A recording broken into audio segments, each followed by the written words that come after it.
Welcome to Andorks, the podcast where every 7 days we'll analyze and scrutinize the Star Wars series Andor 7 minutes at a time. My name is Rusteen Honardoost. And I'm Alex Wallenetz. And last week, Cassian and his buddy Brasso came up with an alibi to hide from inspectors at Primor, but what he doesn't know is Chief Inspector Hines wants to cover this up even more than Andor does, much to the chagrin of eager little fascist. Chagrin? Am I mispronouncing Chagrin? Chagrin my whole life? It's chagrin. Chagrin? Yeah. I think. Then it should be with an SH, but that can be, we Maybe can I save that it for our no, it's grammar. I believe you. Okay. Chagrin. Chagrin. That makes more sense, honestly. Chagrin of eager little fascist Cyril Karn. And in this episode, we're picking up in the middle of Cassian visiting his ex, Bix Colleen, and he reveals that he is in possession of an untraceable NS9 Starpath unit with vector crystals and Imperial seal still intact. So actually, doing some research for this episode, I found some extremely exciting Adria Arjona facts. I found some... I can't say her name. Adria Arjona. Arjona, you did it right. I did it right. Okay, I've been practicing for 6 hours. I found some exciting Adria Arjona facts. So she was born in Puerto Rico. Okay. And grew up in Mexico City. Cool. But I found an interview with her where she talked about her dream role. Uh-huh. Have you ever heard of Lolita Lebrón? That name sounds familiar. Yeah, it's LeBron James. No. Lolita Lebrón, I did not know this either. Quote, was a revolutionary fucking badass because she was a Puerto Rican nationalist who was jailed in 1954 for attacking the U.S. Capitol in hell yeah arguing for Puerto Rican independence. Hell yeah. Yeah. Adria Arjona, come on, Andorks. Talk about your politics. What was the badass quote I found? When LeBron's group reached the visitors' gallery above the chamber in the House, they sat while the representatives discussed Mexico's economy. Shortly thereafter, LeBron gave the order to the other members. The group quickly recited the Lord's Prayer, then LeBron stood up and shouted, quote, Viva Puerto Rico Libre, which long live a free Puerto Rico, unfurled the Puerto Rican flag. They then opened fire with semi-automatic pistols. Whoa. She shot her bullets in the ceiling. One representative, Alvin Morel from Michigan, was shot, but did survive. But upon being arrested, LeBron yelled, I did not come to kill anyone. I came to die for Puerto Rico. Wow. She shot up the U.S. Capitol. Yes. God. January 6th, they were such losers. They don't hold a candle to Lolita Lebrón. Yeah, but when is that movie coming out? Seriously, let's make it happen. Yeah. Anyway, I thought that was a fun fact to start the episode off with. That's amazing. That's so good. And I think we don't ever see Bix shoot up the Imperial Senate, but now I'm going to because they never got to make season 3. That's an amazing story. Thank you for sharing that. And we are going to get to see a lot of Adria in this episode because this episode opens with Cassian and Bix getting into something of a fight, and their fight goes through 3 kind of stages. The first one being that Bix is really pissed off at Cassian for holding on to this valuable piece of tech, and Cassian tries to deflect by accusing her of skimming money off the top and then saying that she's being too emotional, which is really, a bad boyfriend alert, red flag. Not a good boyfriend Cassian is, as we're seeing in this moment right now. I also took note that it uses vector crystals and not coaxium. Yes. It's very important. It's extremely important. Well, vector crystals, I think, are more of a navigational substance, whereas coaxium is a fuel that is used that must be to kept transport. cold. That must be kept cold. A joke that I hope 5 people understand. Galaxy's Edge is a very important part of Star Wars lore, and that lore is teaching you that coaxium, chemical used for transportation, must be kept cold. When we get the Andor ride at Galaxy's Edge, I hope there's something about smuggling, vector crystals into the rebellion. Oh God, what's his name? What's the name of the guy in the ride? Hondo Once? Yes, how could I forget Hondo Once? You could never forget Hondo Once. I could not, yet I did. I forgot him in name, but not in my heart. We need to have him also come on the podcast. He's a little problematic. What? Is he canceled? He's always trying to kill children. Was he on Tim Dillon's podcast? No, he doesn't. He's not a part of the manosphere, luckily, but he tries to kill children a lot. So, a problematic fave. At least. But yeah, Cassian, bad boyfriend Cassian is what we are getting to see. And actually, this is going to be a running theme through this 7 minutes of just what a dirtbag Cassian is at this moment in his life. So they are having their little conversation. He's being a bad boyfriend. They're kind of just bickering back and forth. And then eventually, Rusteen, I think, is back on the plot line. Yeah. As things heat up, then Tim Carlo steps in and tries to change the subject and tells Bix that someone named Jeef wants to know if they're bidding on the Wobani run tomorrow. Which is a great Star Wars name, gives me a pitch. The Wobani run. The Wobani. So I did learn Wobani is the prison planet that Jin is rescued from in the opening of Rogue One. So maybe this is some kind of like Imperial scrap that is coming to Ferrix. And it is also an anagram of, whose name do you think this is an anagram? Spell it for me again. Wobani. It's Obi-Wan. I'm going to start tracking how many times I want to quit this podcast. I think we're at least 4 right now. So I think this gives us 2 ways to generate Star Wars names. First, anagram of another Star Wars name from the original trilogy or the prequel trilogy. Second is take a car name and change 1 letter. I was thinking about this beforehand, and there is a character named Tekla, which is a lot like Tesla, except precedes the car. Exactly. Yeah, Tesla's also a guy. It's one of Padme's handmaidens, is who Tekla is. Can we do some Tim talk? Yes, absolutely. Because, So I have this suspicion that I've had for years, as a big Tony Kushner fan, that the 2017 UK production of Angels in America starred both James McArdle as Lewis Ironton and Dennis Goff as Harper. Oh, wow. You've never seen Angels in America? I have never seen. I watch Star Wars. I don't watch plays or musicals or whatever. All 8 hours of Angels in America. But also, I looked it up, which this has to be a coincidence, but also in that show, Amanda Lawrence, who plays Commander Dossie in episode 7 and 8. Oh, cool. You'd recognize her if you saw her. She's like a very severe-looking face. She's not the lesbian. Oh, she is, yeah. Yes. She's the famous gay kiss that drove everybody insane. Yes, I was not trying to find her by that, but yes. You're right. She's more than that. Yes. She had whatever role in Angels in America you're talking about. She was the angel. Oh, the angel. She was the angel. Wow. Anyway, that was Tim talk. That's all I had. Oh, and also, you know who else was in that production? Who else? Nathan Lane. Wow. And you know who should really be in a Star Wars property? Nathan Lane. Nathan Lane. Absolutely. Either in voice or in Alien or really in any form. He would be great as, Star Wars Alien. You could go full Timon with him, but I do think he has a very menacing Imperial agent in him somewhere. I think he should play multiple roles. Norbit, but with Nathan Lane in Star Wars. Yeah, he'd just be a great little pissy officer. Mm-hmm. He'd be great. Oh, or a droid. He would be a great droid. Absolutely. I think the biggest thing that I picked up, rewatching this from this sequence is how Tim is clearly watching this entire conversation go down off screen, because it's right when things start to get like the most heated between Bix and Cassian that he then steps in and he thinks he's defending her. But she very quickly, refuses to let him in and pushes him away, which is only going to serve to make him try even harder to protect her. Yes. Which will then blow up in everybody's face as we, get through these episodes. Everyone loves Bix.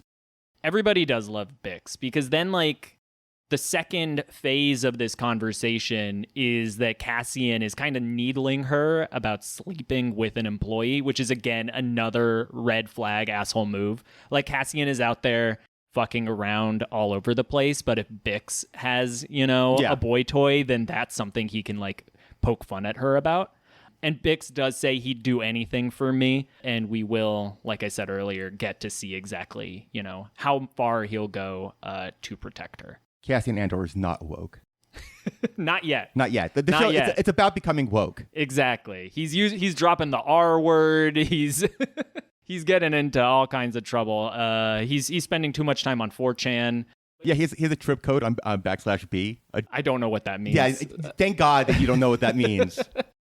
I was too much of a baby to go on 4chan. Yeah, I spent too much time on 4chan. I think there's a point of, I would assume every teenager's life where they go on 4chan and they see all the terrible things and go, oh, this is ironic. Mm-hmm. And then they go along with it. And at some point they go, wait a minute, this isn't ironic. And then they leave. And then the people who don't leave just continue on there forever. Yes. And it just builds up over years of the people who don't leave, who stay. And then they sign up to join the Premor security team. Exactly. And become Cyril Karn. Let the record show, when I was on 4chan, I was mostly in the Around the Horn, PTI, ESPN block chat. Just talking sports. Talking specifically the 5 o'clock block of Pardon the Interruption and Around the Horn. There were lots of Tony That sounds wholesome. Yeah, there's lots of Tony Kornheiser memes. Okay. The famous Man of the Y meme. The only thing I know less about than Broadway is sports. We'll put it in the episode description, but you have seen the Tony, everyone has seen the Y. No, I've never seen that before in my life. I see. Yes, I assume if anybody's listening to the podcast, that they also know Tony Kornheiser. It might be just me. We're really micro targeting on this episode. Sorry, back to Andor. At this point, Andor starts grilling Bix on how much she has told Timm about their situation, and she insists that he doesn't know anything. I do think there's an interesting parallel here between how Bix has kind of kept Timm separate from her rebel activity, and also how Mon Mothma has done the same thing with her husband. But Who's we're Mon not Mothma? We're not really going to get to Mon talk Mothma? about that for, I think, 3 months. She hasn't been on the show so far. She doesn't exist. I have Andor object permanence issues. If they're not in the episode, I don't know they exist. The third section of this conversation is after Timm leaves, Cassian then becomes really desperate. And that is when he tells Bix that, this contact of hers has wanted to meet him in the past. And again, he's really desperate, and the two of them get close. And this is when we see, after the kind of heat of their argument has boiled down, then we start to see some intimacy where they get really close together. She puts a hand on his chest, tells him to go get cleaned up, and then, lets him know she's going to go call fix him. his face, which there's nothing wrong with Diego Luna's face. Well, he's all beat up. It from doesn't his matter. fight still. His face is still beautiful. It is still beautiful, but she can see how messed up he is right now. Like, I think everybody can see that Andor is in a really bad place, except for Andor. Like, he thinks he can kind of get this all under control, but everybody around him is saying, like, what's wrong? Why are you so desperate? You need to, like, clean yourself up and get your life back on track. Oh, I figured out what's wrong with his face. Is that Cassian Andor is canonically 21 years old? Yes, he is much younger than I thought he was in episode 1. He has Benjamin Button. No, not Benjamin Button. He has a Jack face. The movie Jack.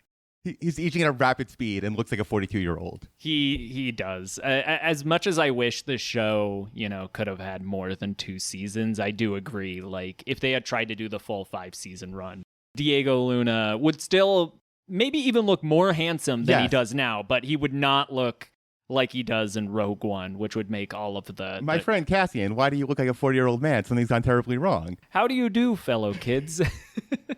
Okay, anyway, back on plot. Yeah. Well, after this point, Andor's on his way out, and Timm is just fuming. He stops Andor and tells him how, I notice every time you come around, Bix gets upset. And Andor says, don't worry about it. She's tougher than the both of us. To which he replies that he's getting tired of hearing that. And then Andor gets the last word by saying, then you'd better find yourself a less complicated woman. Zing. Zing, which is, I think, telling us that Andor and Bix's relationship has had many, many, many ups and downs to it over the course of their lives, whereas Timm is a relative newcomer here. During their teenage years that just ended. Yes. Now that Andor can drink alcohol, it really has only made things worse. Just think about what happens when he can rent a car. Just a couple years away. Well, that's going to come up in the next episode, actually. But yeah, by virtue of, opposing Andor, Timm is a villain of this first arc. And he does do some stuff later that makes me hate his guts. But watching this scene play out, it is hard not to feel for him a little bit as far as like how jealous he is towards, Cassian and Bix's relationship. That's so much more intimate than this kind of business relationship that him and Bix have that has turned into something romantic. He's a classic Baxter. The arc, the Baxter arc. He's the Baxter of the show. Yeah. He is just there to, eventually facilitate Cassian and Bix getting back together, but he has to be there to get cooked, basically. Yes, absolutely. In these couple of minutes, we've, advanced the plot of Andor's desperate search to escape and have set up this naughty love triangle that is then going to blow up over the course of this first arc. But before we can see how things progress, that is when we get our second Kassa flashback. What happens in this flashback, Alex? So we sort of see the kids that look like they're the Lost Boys from Hook. Watch as a giant smoke crater sort of rises out of the woods, and they all sort of huddle together and sort of figure out what's going on. They seem to make some sort of tea or some sort of drink, and they're sort of bringing together their resources and seem to having a grand old time. Interestingly enough, I guess this does not work timeline-wise, but the jackets that a few of them are wearing look a lot like Rebel jackets, pilot jackets. Like, this is a real hodgepodge of various products from across the galaxy. I would bet that this is, maybe foreshadowing is the wrong word, but we do see a lot of Rebel characters, or at the very least characters who are in opposition to the Empire, dressed in orange throughout the show. And I think this is an example of that. Also, later on, we're going to find out where these kids kind of came from. And I think the use of the color orange might be signaling that. Yeah, I found a good quote here from the article. It's called "In Star Wars, Andor: The Future of Space Exploration is Empire at Scale" by Dean Denton. The ambiguous disaster that left. Well, I guess we can talk about the mines a little bit, just for the sake of the quote, which is that there's been a mines disaster, which is that the ambiguous disaster that left the mines empty and the children alone is not technically a disaster caused by the Empire.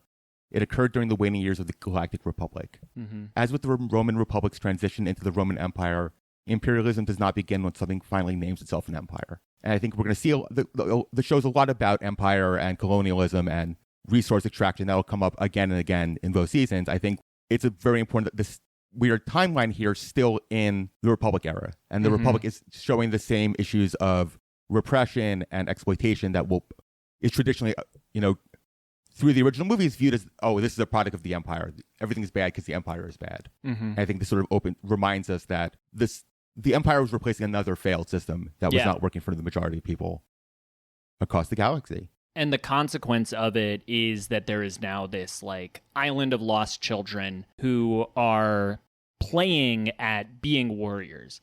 Like you mentioned, this thing that they're kind of cooking up, which is this kind of war paint that the kids are all putting on their bodies before they go venturing out into the woods. And we see that there's this hierarchy between what I think they would consider the adults in their society, who are like the teenagers, and the children who are maybe only a few years younger than them, who are then not allowed to participate. And Cassian reaches out and tries to steal a little bit of the war paint, and one of these boys, yells at him.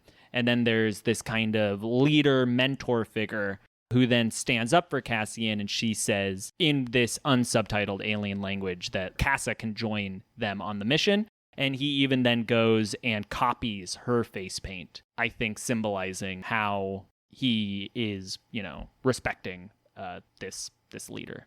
Yes, I think, interestingly, we want to talk a little bit about how the fact that these segments are not subtitled, which is a somewhat point. Like, there are a few characters in Star Wars, Chewbacca, who don't get subtitles, but I found another article called "It's Good That Andor Doesn't Translate the Kenari for Us" by Emily Kavanaugh. To quote, "For so long, it's been easy to assume that everyone in Star Wars is on the same page. The reach of the civilization and its many species and cultures, enough to make up the Republic and later the Empire, has always been an all-encompassing for the stories we encounter. But the Kenari shows that our assumptions are false. There were still people living independently of Empire rule, but like real-world imperialism, as the Empire's reach expanded, so did other people come into conflict with them, only to be subsumed by them. The language of the Kenari is lost on us because they were not given the option of integrating into the larger galactic world, but instead forced into it and made others by it." Wow. Which I think it's a really clever, smart way of sort of really emphasizing that also that these are lost kids, that they are not even part of the civilization that we see in the broader Star Wars world. Yeah, when they do have interactions with people outside of their society, it's clear that they have no way of communicating with anybody else, that this language that they have is totally insular to them. And it does, in just that scripting of having them speaking this foreign language, does do a great job of telling us so much about the desperate situation these kids are in. I also do you notice that the huts that they're in, do they remind you of anything? I'm looking back at them. What do you see? I think they look a lot like the Rebel huts that we'll see at the end of season 2. Oh, sure, yeah. I think there's a real indigenous quality to when we see the rebellion start to develop in season 2, but they're in some ways he's recreating Kenari in a sort of way that the revolution against the Empire is sort of built a little bit on this anti-colonial imagery. It's like poetry, it rhymes. First, we're going to start counting those too. For anyone who doesn't know, that's an old Lucas quote from the shooting of Phantom Menace, talking about the way the stories across the Star Wars saga echo each other. And I think you're absolutely right that this is a situation where that's happening, where the production design that's going into fleshing out Kenari then influences how they design the spaces that we'll see in Yavin in season 2. Good old Yavin. And then we do Yavin 4. Yavin 3 is a terrible place. Yeah. Well, Yavin 4 is also a terrible place, as we're going to see. But they will make it great. We made Yavin great again. And then after, we see this scene, we then transition to a very different locale. We're back on Morlana. We then go back to Morlana 1, where we see Cyril, composing himself in the hallway. He's so jumpy and nervous that when two guys are just like laughing as they pass by, he jumps out of like his skin. He's just logged off 4chan. Exactly. And he doesn't know how to interact with people. So he's there, like, I think he's like practicing in his head, like, what are the things I'm going to say to get what I need to? But I also think there's a part of him that knows what he's about to go do is against the rules. And he is, steeling himself to work up the courage to go in there and do what he knows to be the right thing. Yeah, I guess thematically, I guess in some ways he is then linked to Cassian in the first episode, in this episode, where he is narratively. We start the episode with Cassian sort of breaking his rules and going out of his comfort zone to sort of go for what he wants. Yeah, and now we're seeing that in the same way with Cyril. It's an inverse. I mean, he's a piece of shit, but he is pushing himself beyond his boundaries and moving himself into a different position.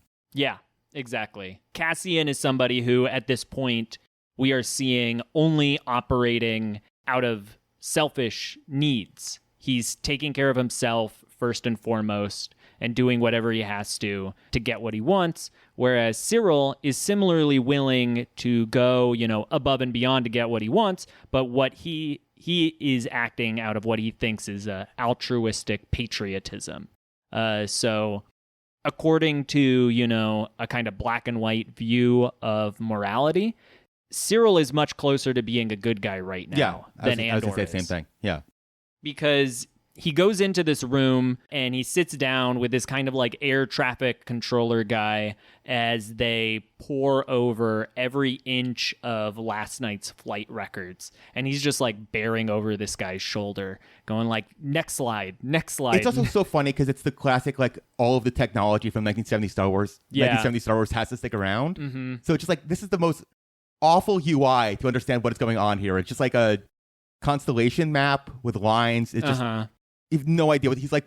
There. Like, what are you pointing? You're pointing at a dot. I have no idea what you're pointing at. If I am reading this correctly, I think all of those dots are different ships that are on different navigation paths, either to or from Morlana. And so what they are doing is just looking for any ship that isn't where it's supposed to be. And that is kind of what they find as he's going forward through the night. Cyril notices one ship that doesn't belong, and I think actually when he points at it, it's a different shape.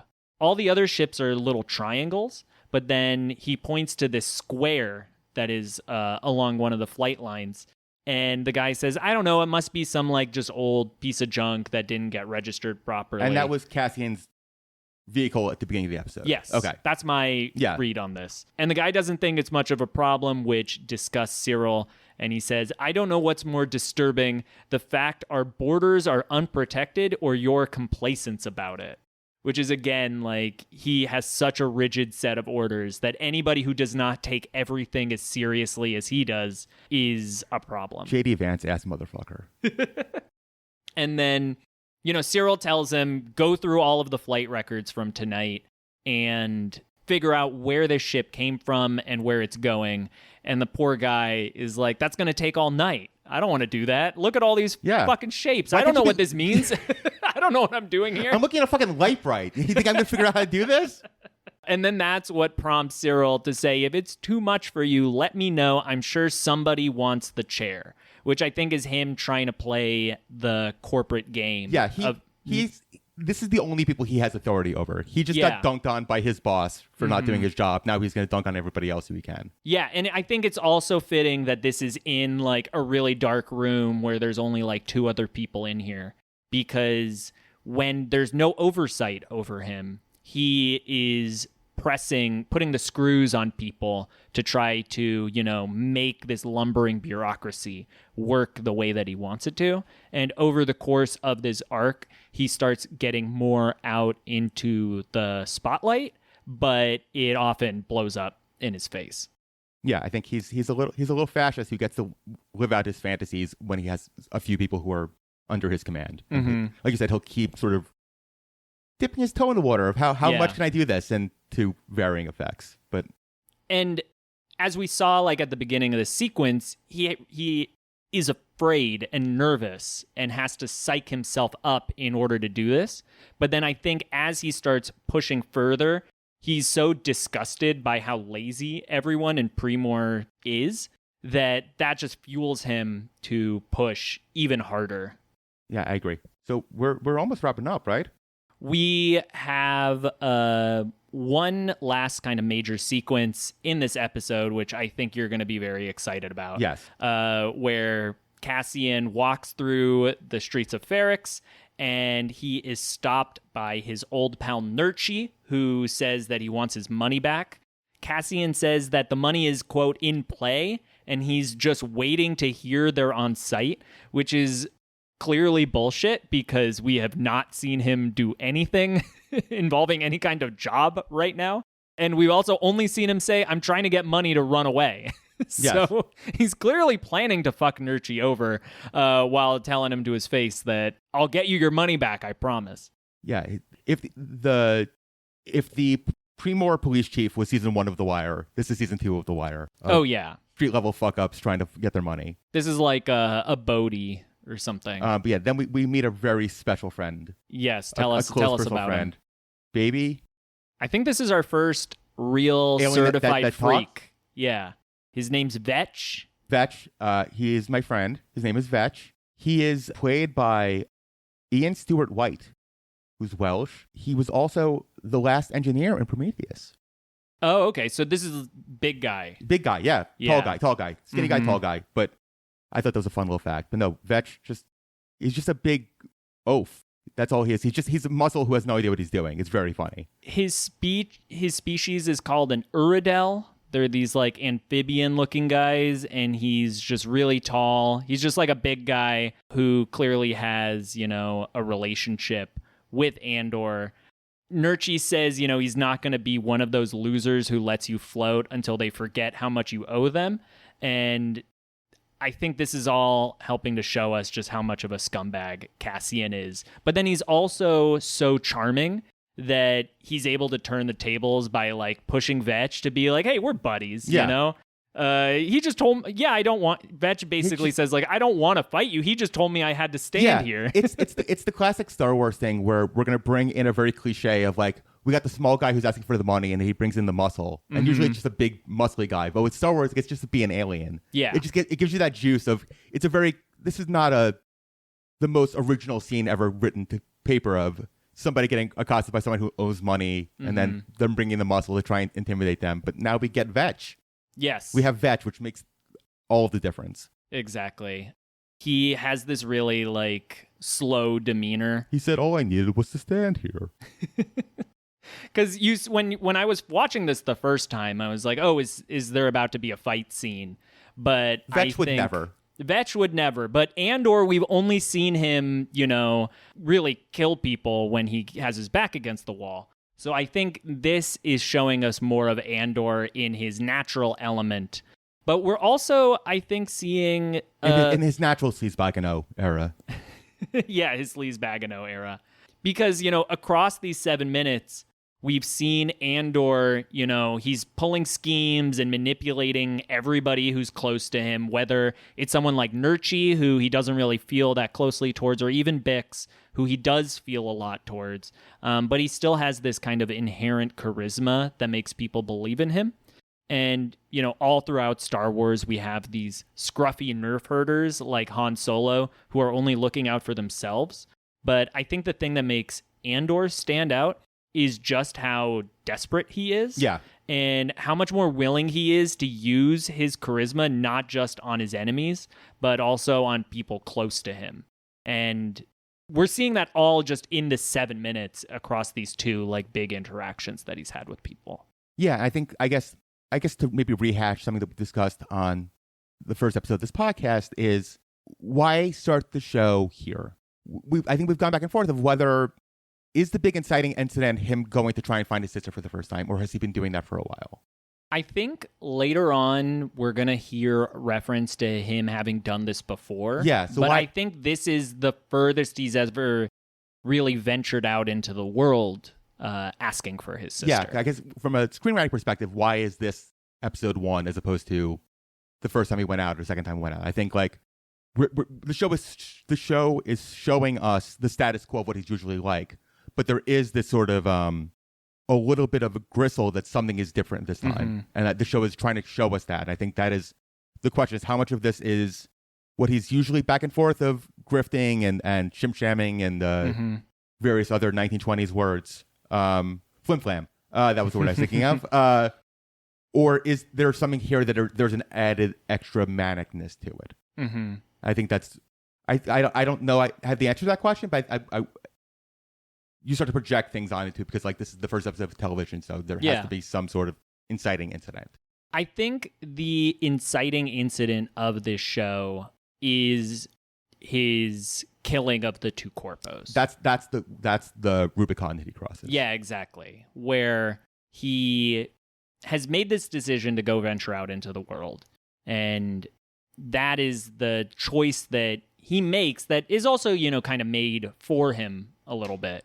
He makes this decision to go out there and ends up killing these two guards. And then that is the point at which his life is now totally different. Yeah. And what we're seeing in these scenes on Ferrix is that he recognizes that and is trying to pretend like nothing has changed, but everybody sees that it has. Something is off. The fact that, a low level, kind of guy like Nurchi thinks he can put the screws on Andor is, I think, telling us just how low a moment he's at right now, where it's not just Premor that's coming after him. It's also just the ordinary debts that he's got. It's also his ex-girlfriend's new lover who's coming after him.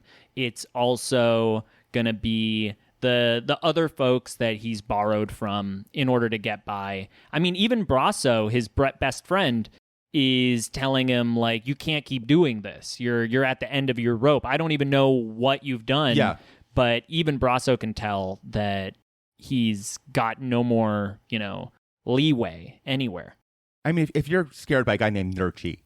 He's the only guy smaller than Andor, I think, in this, first episode, which is kind of funny. Well, it's also funny because the show has been framing, the show it frames him strategically so it doesn't look like Diego Luna is. I mean, he's not short. He's the same height as me. I'm not going to say I'm short, but that, the show doesn't want you to know that he's a little shorter than usual. So it makes... Yeah. In reality, Vetch is actually 5'9". That's how short. But I do think it's pointed that, Nurchi is smaller than him. Yes. Which is why I think he's even calling in Vetch in the first place. What? No love for Nurchi? No love for Nurchi. No love for Nurchi. Unfortunately, not much love for Nurchi across all of season 1 of Andor, but we'll get to that eventually. Justice for Nurchi. I don't know about that.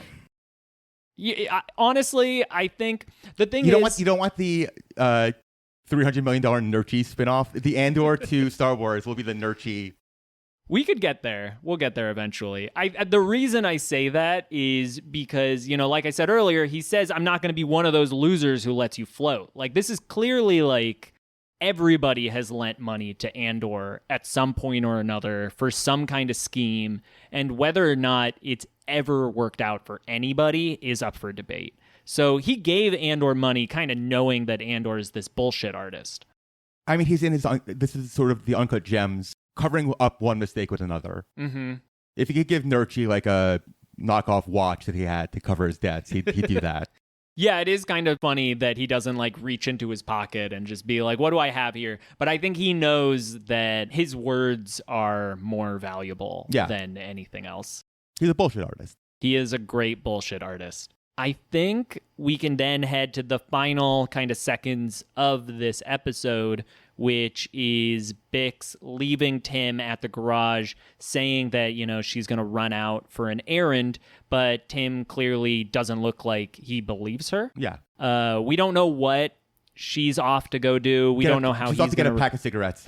She's off to get a pack of cigarettes. And Timm is not sure if she's going to come back. But we don't know what he's going to do about it because that is the end of this episode of Andorks. Good job. That is 4 episodes down. We've only got one more 7-minute chunk of episode 1 of Andor. Yes, we are 28 minutes done, 946 minutes to go. Time's flying. Time's flying, folks. We got to double digits so fast. Before you know we'll be in triples. We're going to be in triples, and triples is best. You got there before I did. I finally got the I think you should leave reference before you did. Thank you. And that'll do it for this episode of Andorks. Thank you, everybody.